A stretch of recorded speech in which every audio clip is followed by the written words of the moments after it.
Assalomu alaykum minasan. Bugun Yaponiyani ikkinchi alfavitini o'tamiz. Katagana. Bunda yozilishi sal farq qiladi, lekin talaffuzi har bittasi bir xil chiqadi. Oldingi hiragana bilan bir xil. Xo'p, qani bo'lmasam ketdik. Birinchisidan boshlab o'qib ketamiz.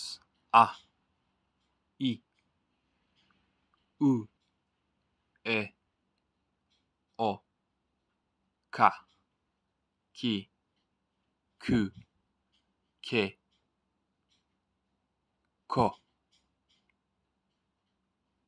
Sa, Shi, Su, Se, So, Ta,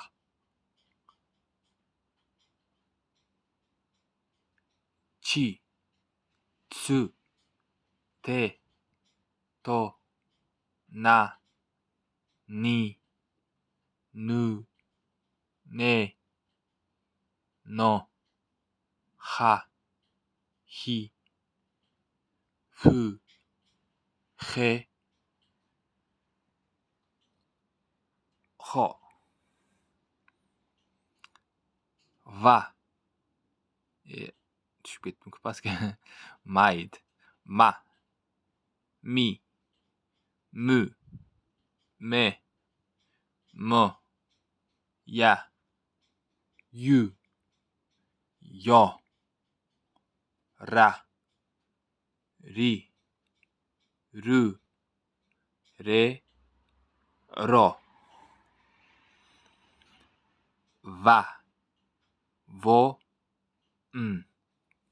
Minasan. Xullas,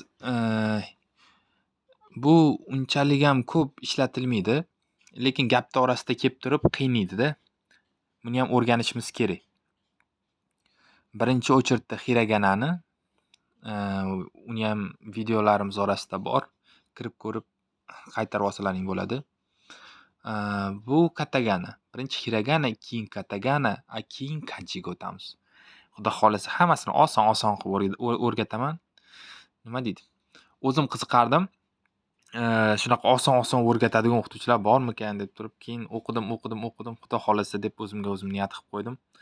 Oson o'rgatish usullarini o'rgataman. Xudo xolasa sizlar ham kelib turib Yaponiyani xohlanglar ishlanglar, xohlasalaring aylaninglar, maza qilib ketinglar xullas. Yapon tilini o'rganib olsalaring zarar qilmaydi, to'g'rimi? Gambatte minasan.